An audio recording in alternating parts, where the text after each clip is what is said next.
I spot the cream envelope instantly, its gold embossing catching the morning light as it peeks out from the stack of bills and flyers in my mailbox. My heart skips. This isn't Madeline's wedding invitation. Autumn leaves crunch under my feet as I hurry back up the walkway to my apartment, clutching the envelope against my chest. The paper feels expensive between my fingers, thick and textured. I settle at my kitchen counter and slide my finger under the seal, careful not to tear it. Inside, I find a collection of cards: the formal invitation, a response card, and a detailed itinerary. My name is printed in elegant calligraphy, Miss Renee Jenkins. I smile, running my finger over the letters before turning to the weekend schedule. The smile freezes on my face. I flip through the cards again, slower this time. There must be a mistake. But there isn't. I'm listed as a regular guest. Not a bridesmaid, not maid of honor. Just a guest. Like Madeline's college roommate or Dad's business associates. A cold weight settles in my stomach as I scan the itinerary. Professional photography at 2 p.m. Bride with parents, groom with parents, bride and groom with groom's family, bride and groom with bride's family, parents and brother Noah. Noah. My younger brother's included. I am not. Just 3 months ago, Madeline and I had wine on my balcony, and she gushed about her plans. We'll have to find you the perfect bridesmaid dress, she'd said, squeezing my hand. Sisters forever, right? Sisters forever. The words echo in my head, bitter now. My mind drifts back to our childhood bedroom twin beds, with matching floral comforters, glow-in-the-dark stars on the ceiling. During those nights when Dad's voice boomed through the walls and Mom's tearful replies followed, Madeline would crawl into my bed. We'd huddle together, whispering secrets and dreams until the house grew quiet. I'll always protect you, she promised once, her small hand finding mine in the darkness. And she did. When Tommy Miller pointed at my face in 4th grade and loudly asked what was wrong with me, Madeline stepped between us. Nothing's wrong with her, she'd said, chin raised. God just loved her enough to give her an extra brushstroke. He was more careful with her than with the rest of us. The memory stings as I stare at the invitation. What happened to the sister who once defended my birthmark as a mark of divine favor? I reach for my phone, scrolling to Madeline's name. My hands are shaking as I press call, rehearsing calm, reasonable questions in my head. Renee, hi. Her voice sounds guarded when she answers, lacking its usual warmth. Hey, Maddie, I just got the wedding invitation. I pause, giving her a chance to jump in with an explanation. She doesn't. I noticed I'm not listed in the wedding party or family photos. The silence stretches between us, heavy and uncomfortable. Right, about that. She hesitates. I hear a murmur in the background, Jake's voice, though I can't make out his words.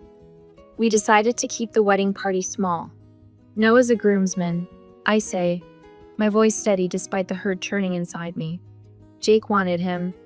They've gotten close, with the golf lessons. I thought I'd be standing with you. You said sisters forever when we talked about your wedding. Another pause. Longer this time. When Madeline speaks again, her voice has dropped to nearly a whisper. Renee, please understand. We're going for a really soft, minimalist aesthetic, and your birthmark might kind of stand out. The words hit like a physical blow.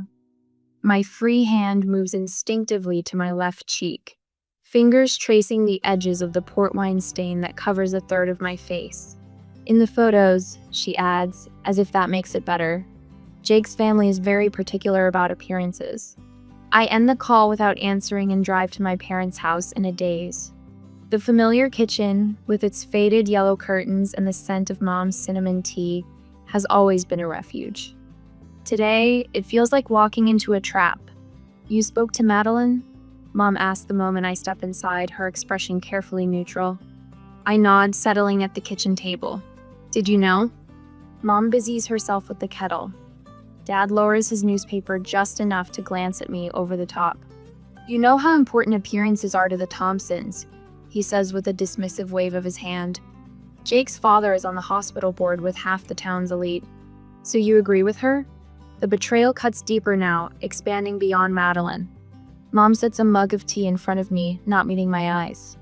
Sometimes we have to accept what's best for the event, not for ourselves. The tea steams between us, untouched. I stare at my mother, this woman who taught me to stand tall, who once told me my birthmark was a beauty marno, suggesting I should accept being erased from my own sister's wedding photos. I leave without drinking the tea, without another word. In my car, parked at the end of their driveway where they can't see me from the house, I finally let the tears come. They slide hot down my cheeks, both cheeks, the marked and unmarked skin equally wet with grief. What would you do if your most trusted family member asked you to hide a part of yourself for their perfect day? The question echoes in my mind as I drive away, already knowing my answer will change everything about this family forever. The Pinterest notification pops up on my phone.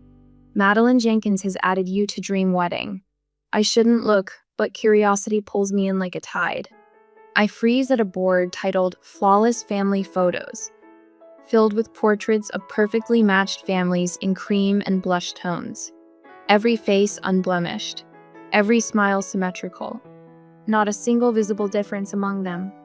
My phone buzzes with a text from Emma, one of Madeline's bridesmaids. Just finished another makeup trial. Your sister is obsessed with everything looking perfect. The makeup artist said she's been asked about coverage options for imperfections 3 times now. You okay? I set the phone down, fingers suddenly numb. Coverage options. The words echo as I walk to the bathroom and stand before the mirror, examining the port wine stain that covers my left cheek. In certain light, it almost glows a rich burgundy against my olive skin. The memory surfaces unbidden. Madeline at 12, me at 9, walking home from school. Tommy Miller pointing at my face, sneering, "What's wrong with her?" And Madeline, small but fierce, stepping between us. Nothing's wrong with her. God just loved her enough to give her an extra brush stroke. He was more careful with her than with the rest of us. My phone rings, interrupting the memory. It's Mom. I let it go to voicemail but listen when the notification appears. Linda, I don't know what to do. Mom's voice, not intended for me. She must have accidentally called while talking to Aunt Linda. We've always tried to work around Renee's situation. School photos, family portraits, but a wedding is different. Jake's family is very prominent, and Madeline deserves her perfect day without complications. I hang up, handshaking. Complications? Is that what I am to them? My email pings. The wedding photographer's name appears in my inbox. Dear Miss Jenkins, your sister provided your contact information regarding the upcoming celebration. She mentioned you might require special accommodation for the family photos. I'd like to discuss lighting and positioning options that would help minimize any areas of concern. I deleted without finishing. Accommodation. Minimize. Concern. The sanitized language of shame. Looking back in the mirror, I really look. My birthmark isn't just part of my face, it's mapped the geography of my life. It's determined where I stand in rooms, how I turn my head in conversations, which side faces the camera. Your birthmark is like a brushstroke from God, it makes you unique, Madeline once said, defending me. Now she suggests heavy makeup coverage options through surrogates and excludes me from her wedding party. I touch my face, tracing the birthmark's outline with my fingertips. This is me, I whisper to my reflection. All of me. My phone rings again. Aunt Linda this time, not a misdial. I heard what happened, she says without preamble. It's not right, Renee. Her words land like a balm on raw skin. Finally, someone in my family seeing the injury for what it is. After we hang up, Emma arrives with wine and fierce loyalty. Your sister is being horrible, she announces, pouring generous glasses. And your parents are enabling it. Later that night, Marcus from work calls, having heard fragments of the story. My family didn't come to my wedding because my husband is black, he tells me. Sometimes the family you're born into isn't the family that deserves you. His words stay with me as I search my closet the next morning, looking for an old photo album. I find it under a stack of winter sweaters, sir, childhood, captured in fading Polaroids. There it is on page 12. Madeline and me in plastic tiaras, draped in Mom's old scarves as royal robes. I'm 7, my birthmark vivid against my smiling face. Madeline is 10, her arm thrown protectively around my shoulders. Both of us beaming without reservation. I carefully remove the photo and find a silver frame in my desk drawer. It fits perfectly. Then I sit with a notepad, drafting and redrafting a message to accompany it.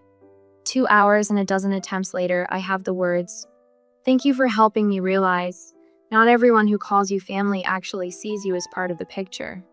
I wrap the framed photo carefully, slide it into a small box with my note, and add the response card marked, "Will not attend," where it asks for my RSVP. My hand shakes as I seal the envelope, but my resolve doesn't waver. The package feels impossibly heavy as I walk to the mailbox at the corner. I stand there a moment, my hand resting on the blue metal lip. Dropping this in means no reconciliation, no last-minute change of heart. I release the package into the darkness of the mailbox. The metal door clangs shut with surprising finality. Walking home, I expect regret to follow me like a shadow. Instead, I feel something else entirely, something that takes several blocks to identify. Relief. For the first time in 30 years, I've stopped accommodating the discomfort my face causes others. I stopped making myself smaller, less visible, less present. The autumn wind brushes against both cheeks, the marked and unmarked skin equally caressed by the evening air. I turn my face fully into the breeze, hiding nothing. The church bells chime across town as I sit cross-legged on my living room floor, my laptop open to a mindfulness meditation video. Right now, Madeline is walking down the aisle in her custom Vera Wang dress, arm-linked with Dad's. My phone buzzes again, the 5th time in 30 minutes. Cousin Rachel. Everyone's asking where you are. Are you sick? Aunt Linda. Are you okay, sweetheart? I understand if you couldn't come. Uncle Robert. Your absence is noticed. Hope you're not ill. I set the phone face down without responding. What would I say? Sorry, couldn't make it. My face doesn't match the wedding aesthetic. Instead of dwelling on what's happening across town, I follow my carefully planned day. The lavender-scented bath soothes muscles I didn't realize were tense. The face mask, ironically, one that promises flawless skin, makes me smile as I apply it evenly across both cheeks. What surprises me most is the peace settling over me like a soft blanket. There's no regret clouding my mind, no second-guessing my decision. The relief is almost dizzying. After my bath, wrapped in my softest robe, I find myself pulling the old photo album from the bookshelf. Inside are the remnants of a childhood that suddenly seems 4 and 2 sisters with matching grins, arms wrapped around each other as if nothing could ever separate them. There's the Christmas when Madeline gave me half her candy because a relative had forgotten my stocking. There we are at the beach, 16 and 13, sunburned and laughing, my birthmark clearly visible because I'd sweated off the makeup Mom insisted I wear. The realization hits me like a physical blow. I've been silent about my pain for decades. Every time Mom suggested I do something about my face, every time Dad positioned me at the back of family photos, I smiled and nodded and turned the other cheek, the unmarked one, toward the world. No more. I reach for my phone with sudden resolution. Opening the camera, I position myself near the window where the afternoon light streams in. No filter, no strategic angle, no makeup, just me, birthmark and all. My thumb hovers over the capture button. 3 deep breaths, and I press it. The caption takes me 4 attempts. Too angry, too bitter, too apologetic. Finally, I type. It's okay. I don't need to be in the picture. I just thought I was part of the family. My finger trembles as it hovers over share. 1 click and this private pain becomes public. I press it. Within minutes, the notifications begin. Heart emojis from close friends. Supportive comments from coworkers.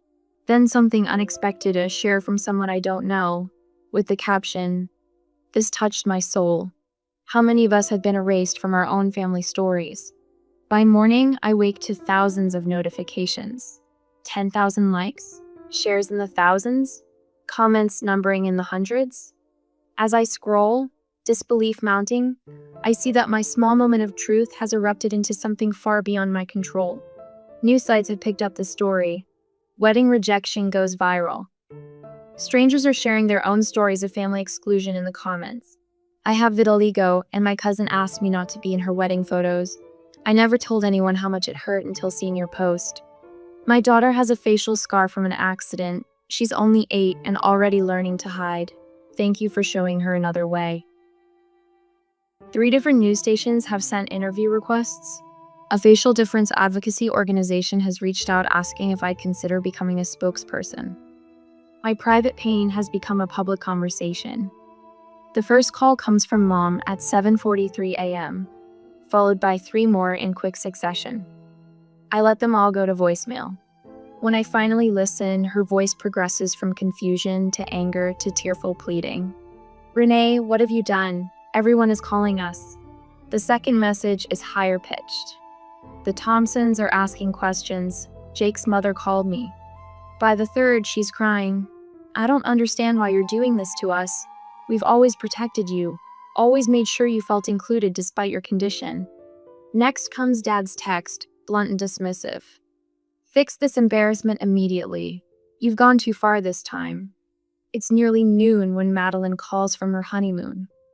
I answer this one, my composure hard-won through a morning of deep breathing. "How could you?" she demands, her voice thick with tears. "This was supposed to be the happiest time of my life, and now everyone's talking about your post instead of my wedding." "I didn't mention your name or your wedding," I reply, my voice steady despite the tremor in my hands. "I shared my truth." "Your truth?" She spits the words.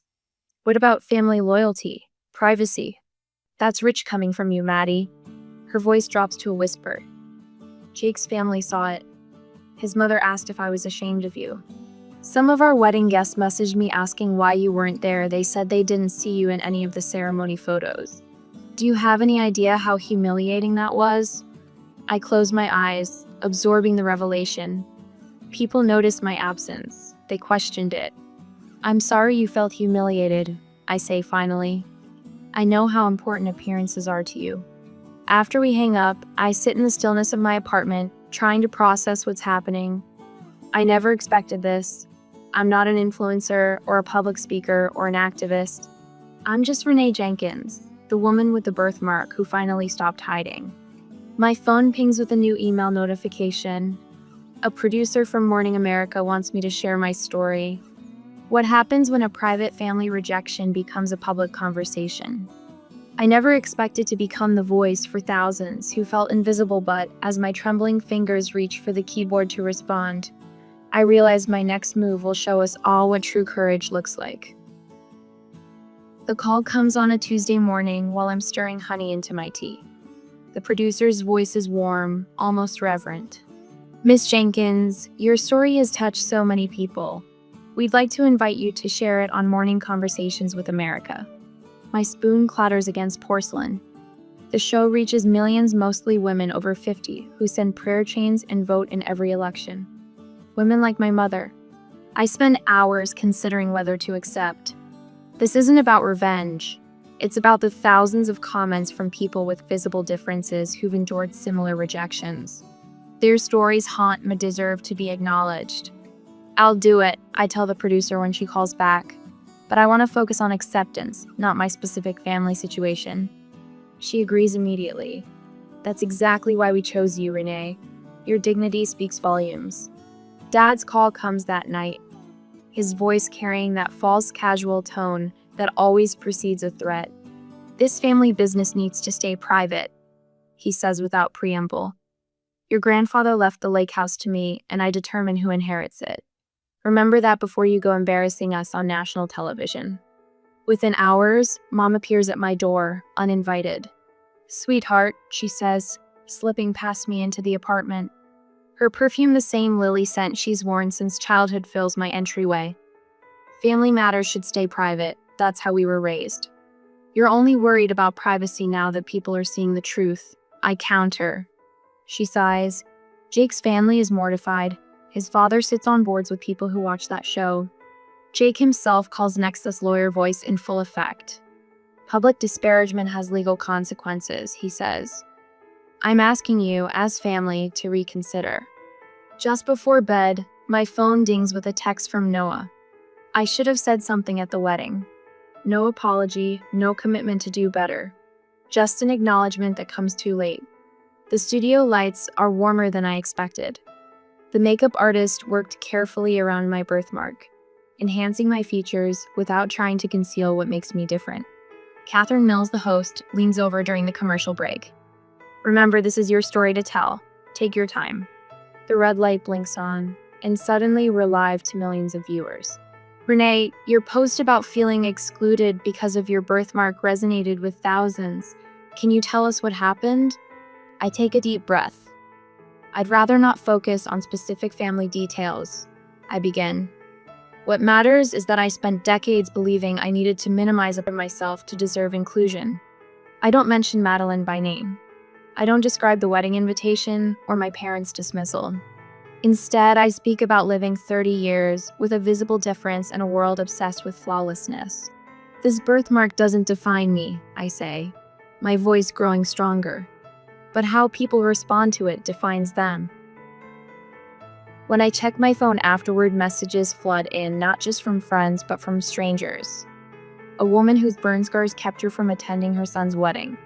A teenager with alopecia whose yearbook photo was airbrushed without permission. They all say variations of the same thing. Thank you for speaking up. I thought I was alone. That night, I start a blog. I call it the Picture Perfect Family Myth, and write about the gap between the stories families tell themselves and the painful truths they hide. The myth of the perfect family is perhaps the most dangerous story we tell ourselves, I type. It leaves no room for our authentic selves, only the versions others can tolerate. I write until dawn breaks, the words flowing like a river breaking through a dam. With each paragraph, I feel lighter, cleaner, more myself. Comments appear almost immediately from people sharing their own stories of conditional acceptance. Your words gave me courage to look in the mirror again. Writes someone with facial scarring. I've been hiding my true self from family for decades, admits another. Their vulnerability becomes a mirror, reflecting my own healing journey. 2 days later, Mom texts, "We should talk things through." Sunday dinner? I craft my response deliberately. I need time and space. I'm establishing boundaries now that should have existed long ago.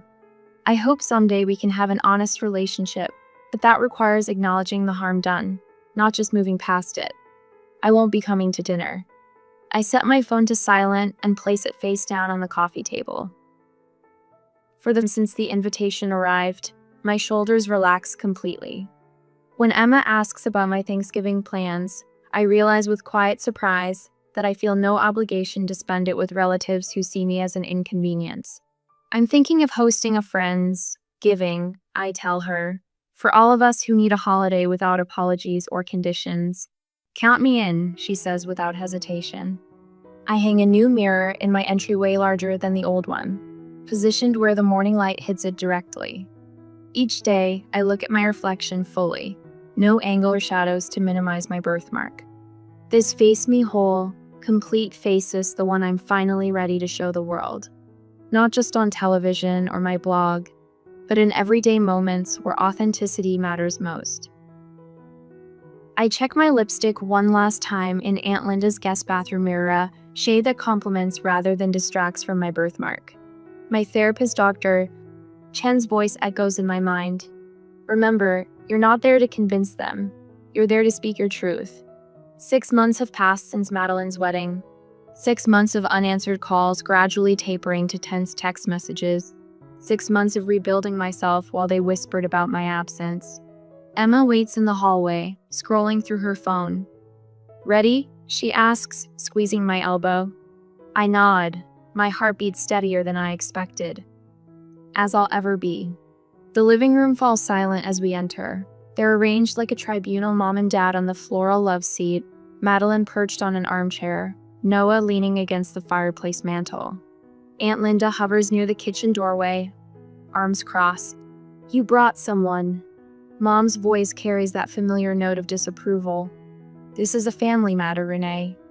Emma is family to me, I reply, the words coming easier than they would have 6 months ago. She stays. Dad clears his throat. This has gone far enough. Your mother hasn't slept properly in months. The Hendersons asked if you were in some kind of institution. We told them you were having a difficult time. Mom interjects, twisting her wedding band. A nervous breakdown. It was kinder than explaining you'd abandoned your sister. Abandoned? The word hangs between us. I was never invited to be part of it in the first place. That's not fair, Madeline says, tears already welling. You're twisting everything to make yourself the victim. Do you know what it's like having my wedding remembered as the one where the sister didn't come? You stole my moment. I take a deep breath, feeling the practiced words rise to my lips. I've listened to you my entire life. And that's the problem, Dad interrupts. You've always been too sensitive, making mountains out of molehills. No. The single word silences the room. Even Emma looks surprised at the steel in my voice. The problem is that I spent 30 years believing that love meant making myself smaller, easier to digest, less visible. I pull a small photo album from my bag, opening to a marked page. Here's me at 7, positioned at the back of every family photo. Here's me at 16, makeup caked on my face for Noah's graduation. Here's the Christmas card where I'm turned at an angle to hide my left side. Mom's face crumples. We were protecting you. From what? I ask, setting the album on the coffee table. From feeling like I belonged exactly as I am? Our family has a certain image, Dad says, his jaw tight. The Jenkinses have always prided ourselves on appearances. I finish for him. But at what cost? I don't need your approval to value myself anymore. Madeline stands, pacing now. This isn't just about your birthmark. It's about how you've always needed to be different, to make everything about you. My wedding was supposed to be perfect. Perfect for whom, I ask? Your rejection hurt because I loved you so completely. I believed you when you said, sisters forever. Remember when you told me God gave me an extra brushstroke? What changed, Maddie? The question hangs in the air. Madeline opens her mouth, closes it, then sits back down. Dad pushes himself up from the love seat. I won't sit here and be lectured by my own daughter about family loyalty. His footsteps echo through the hallway, followed by the decisive slam of the front door. Mom's controlled facade finally breaks. She sobs not the performative tears I've seen my whole life, but guttural, genuine cries that bend her forward. Madeline stares at her hands. Jake said it would look awkward in the photos, his mother thought. I shouldn't have listened, but I did. Noah steps away from the mantel, approaching me for the first time. I knew it was wrong, he says quietly. At the wedding, people kept asking where you were. I said you were sick, but I knew. I'm sorry, Renee, I should have said something. You're all sorry now, I say. But would you be if I hadn't walked away? If I'd just shown up and stood where I was told, hidden when asked, like always? Aunt Linda moves from her corner, positioning herself beside me.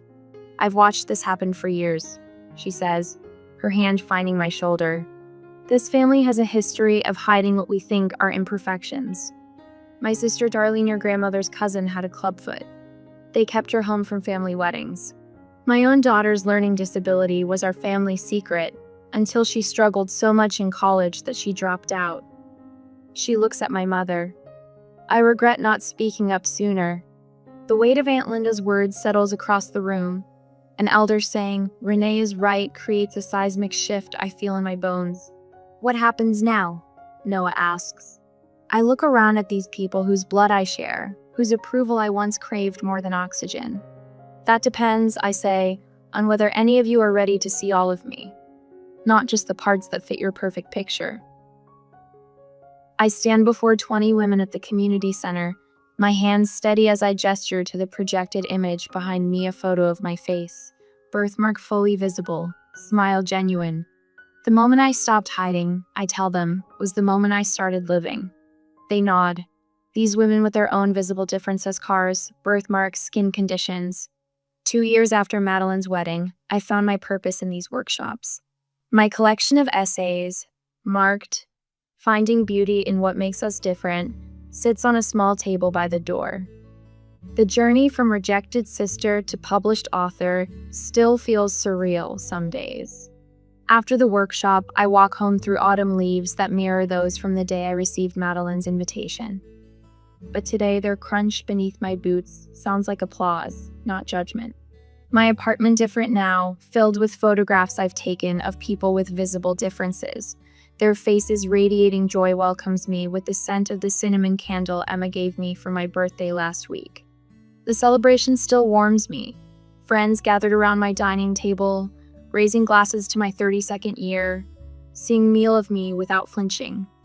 Dr. Levine says I've made remarkable progress. Family wounds are the deepest, she told me in yesterday's session. Healing from them is a lifelong practice. I settle on my couch and open my laptop to an email from Noah. Unlike Madeline and Deb, my brother has fought his way back into my life with persistent honesty. His messages come weekly, now tentative, but determined bridges across the family divide. I told Dad about your book award yesterday. He didn't say much, but he kept the newspaper clipping. Maybe that's something. I sigh. It's not an apology, but it's more than I expected. Aunt Linda calls to check on me almost daily, her fierce love a bedrock I never knew I needed until my family's foundation crumbled. Mom's letters arrive monthly, written in her perfect penmanship on cream stationery. They rarely mention my birthmark directly, but last week's note included a hesitant question.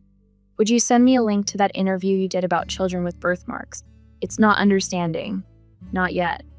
But it's reaching. The cream envelope on my coffee table catches my eye, another wedding invitation. But nothing like Madeline's. It's from my college roommate Sophia, with a handwritten note tucked inside. You'll be photographed exactly as you are, beautifully you.